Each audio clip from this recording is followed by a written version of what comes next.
Then Gotthard, our coach, stopped here for a few minutes to allow us to stretch our legs, and we are on our way to Lake Lucina, and I take this opportunity to film. See, the mountain is covered with snow. It's very cold indeed.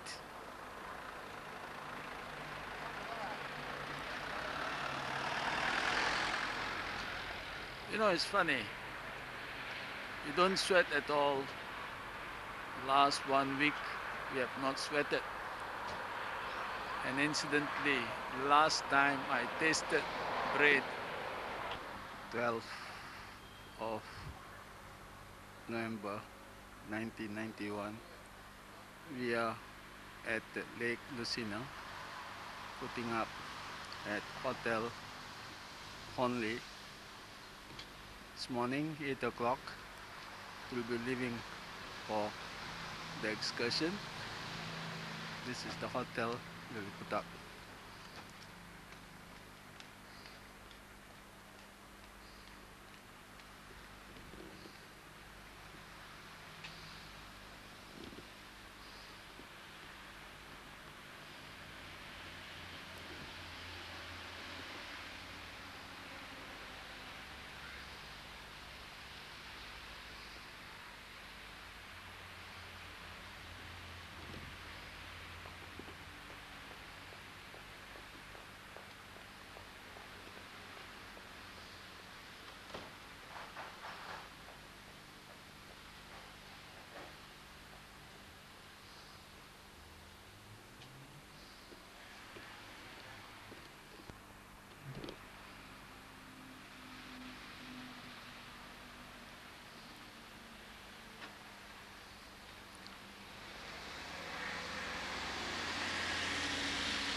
It's a beautiful city, but very, very expensive.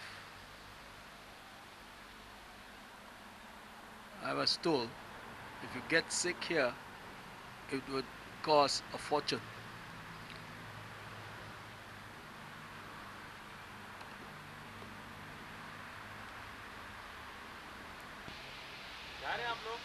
हाँ हाँ जा रहे हैं.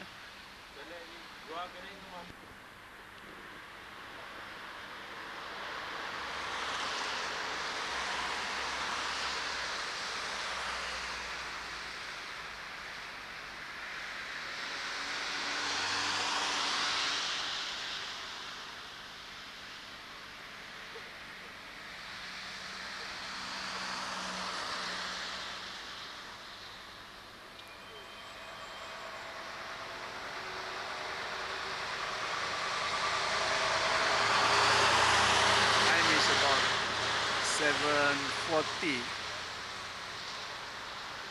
Very cold morning.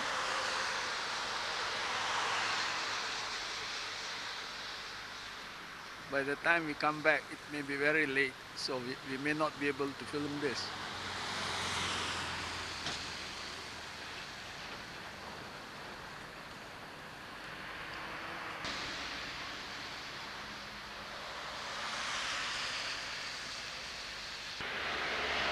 The Alps, snow covered.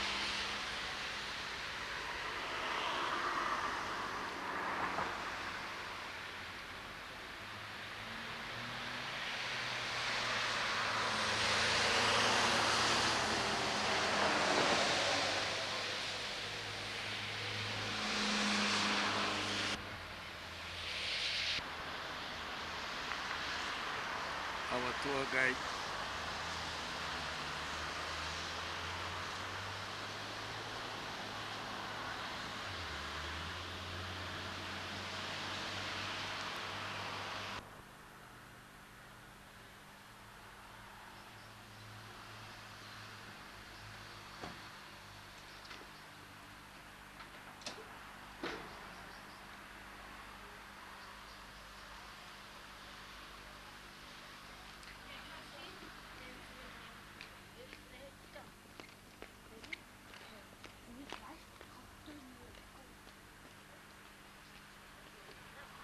Children to school.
And the arrival of the film stars.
Even better reason to behave yourself.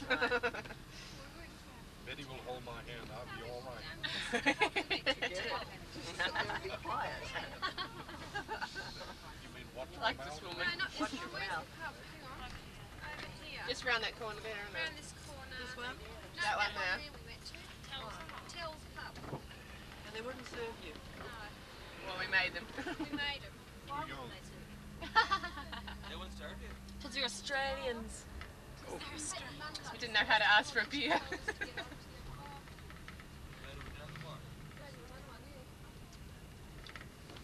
Maybe they...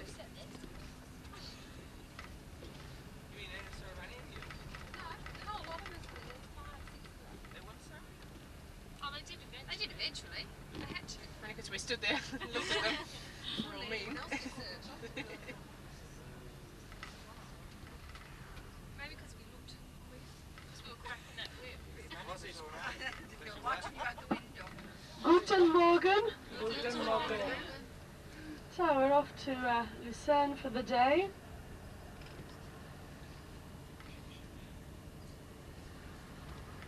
And we're going to be driving along the small road around the lake, so we're taking the scenic road. Just to run through the program for today. We'll start off by seeing some of the sights of Lucerne. We'll be seeing the Lion Monument, the Chapel Bridge.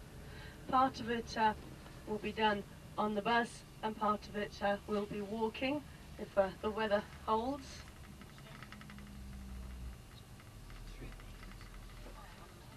And after that, we'll visit the Cosmos recommended watch shop.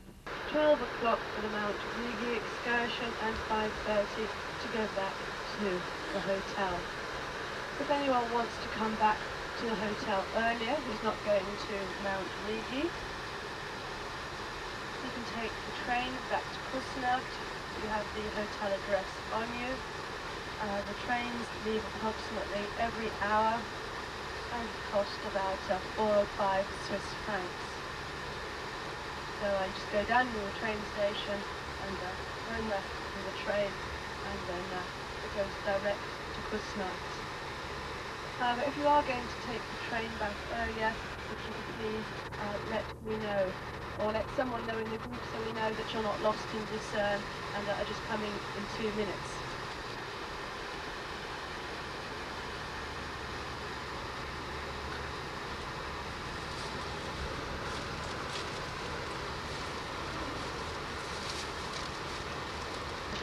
Snow in this area of Switzerland.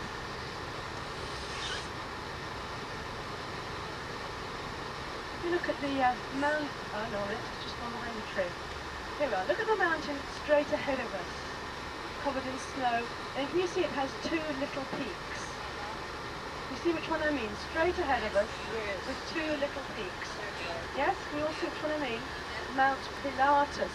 That's the mountain which overlooks the town of Lucerne. It's just over 2,000 feet. It's like the landmark of Lucerne. And they have a little saying if you want to predict the weather. Apart from it only works in the evening, not in the morning. And the saying is, when Pilatus hides his head, sunshine below will spread. When Pilatus's head is bare, of rain beware. At the top of Mount Pilatus is a hotel, a cable car going up there. It's the only way you get up, by cable car. And there's a legend about Mount Pilatus. They say that a small lake on the top of the mountain is haunted by the spirit of Pontius Pilate, and that if you go up there and you break the waters of the lake, so if you throw a pebble in or you splash it, anything, then there'll be a terrible storm and you will disappear. The legend of Pontius Pilate.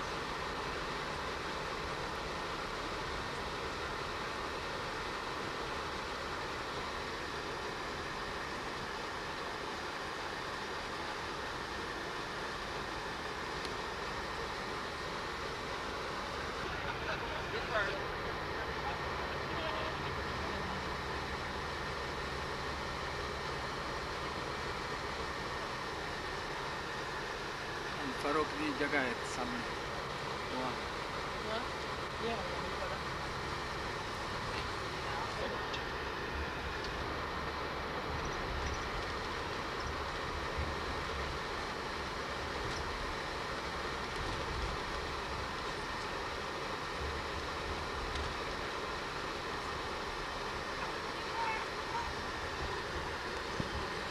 So on the river Reuss. It used to be a little fisherman's village of no importance whatsoever. And then in the 13th century, the Gotthard route was opened up. We know the Gotthard route, we came over it yesterday. So suddenly, Lucerne became a very busy trading town. But you can see Lucerne now over the other side of the lake. They wanted to be controlled by the Austrians. And the people of Lucerne heard about the other cantons around the lake who'd rebelled against the Austrians. So they did the same. In 1332, they rose up against the Austrians. There was a terrible bloodshed, but the Austrians were driven away. That was in 1332, and Lucerne became the fourth canton to join the Swiss Confederation. All through the rest of the 14th century, the Austrians tried to retake Lucerne. Obviously it was of strategic importance because it was on the end of the Gotthard route, but they never had any success. And that's Lucerne now, as we look in the sunlight. And to make sure that the Austrians couldn't take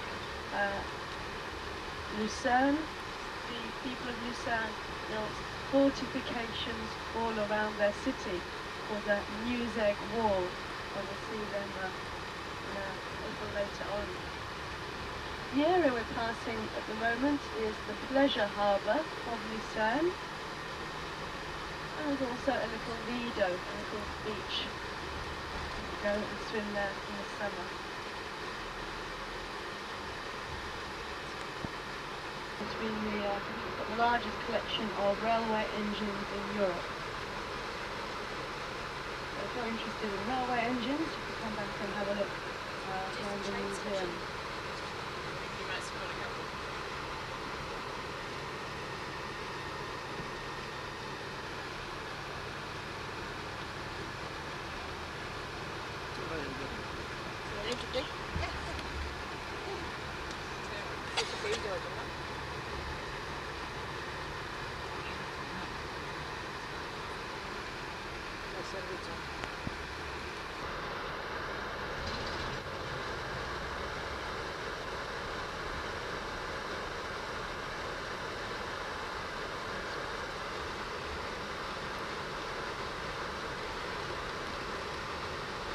On the left now is the casino of Lucerne, and you don't get too excited because the maximum bet is 5 Swiss francs.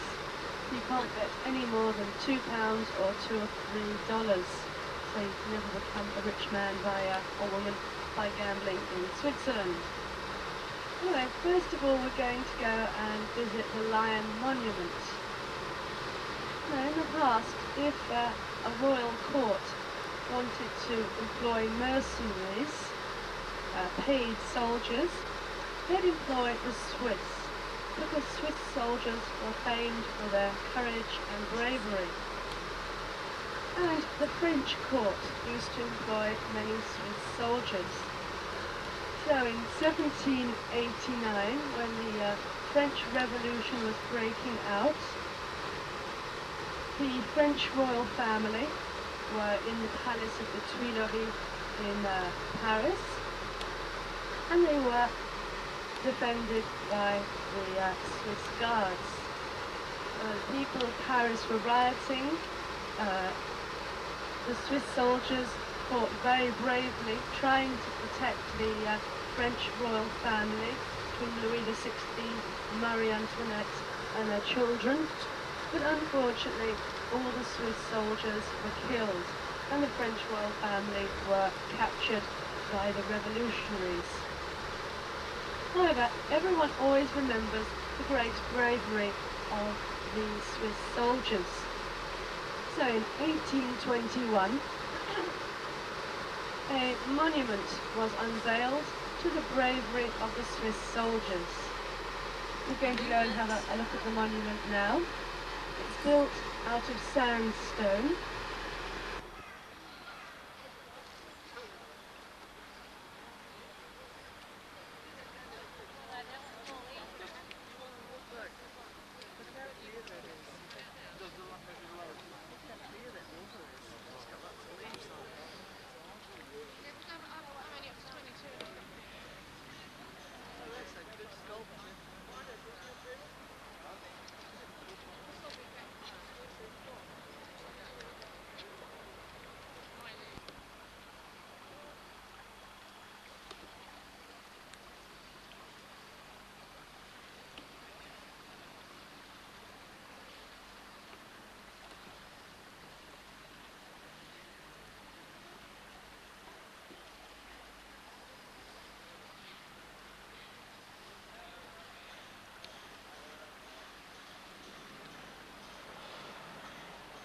This is a very famous monument in Switzerland.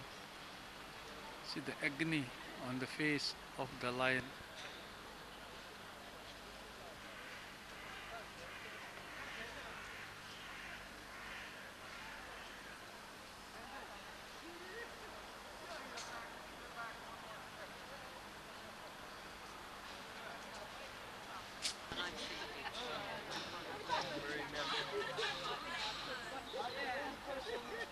And faithful Swiss.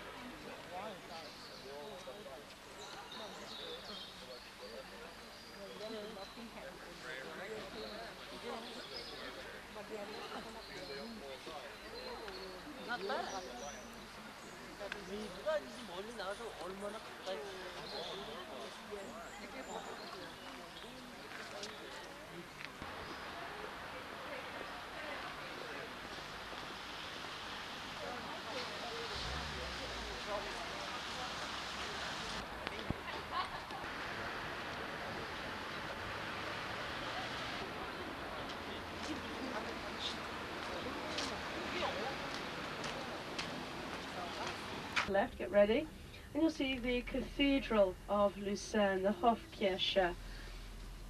Oh, you can see it over on the left.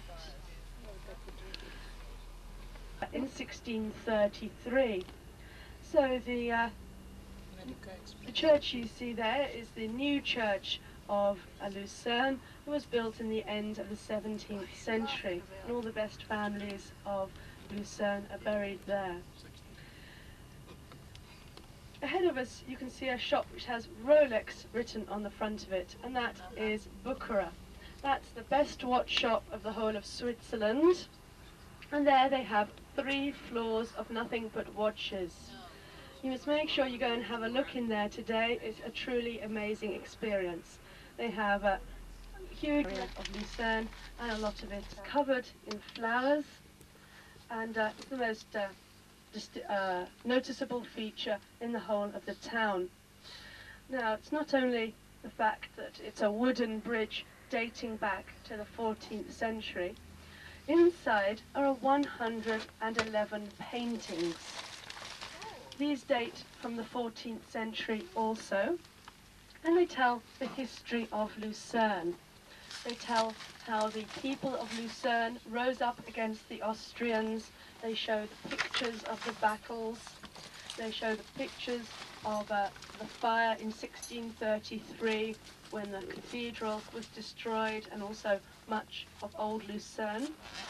So they tell the history of Lucerne up to the 14th century, and also they tell the story of the lives of the city saints, Saint Mauritius and Saint Lodiger.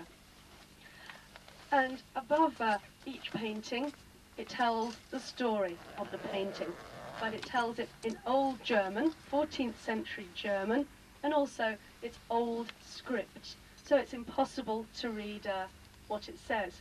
But if you look at the painting, you can work out the story. If it's a battle, it's about freeing Lucerne from the Austrians. If it's a religious painting, then it's about St. Laurentius and St. Lodiger. The paintings are in very good condition because since the Second World War they've been restored twice, so they're in beautiful condition. And in the middle of the bridge is a water tower, the Wasserturm. It's octagonal. It used to be a lighthouse in the middle of the river, and also torture chambers. And now it's not a lighthouse, it's not torture chambers, it's the headquarters of the Artillery Club of Lucerne. So we're going to get off now, have a look at the bridge, walk across it. After that we're going to visit the Jesuit church. Danielle will meet us at the end of the tour.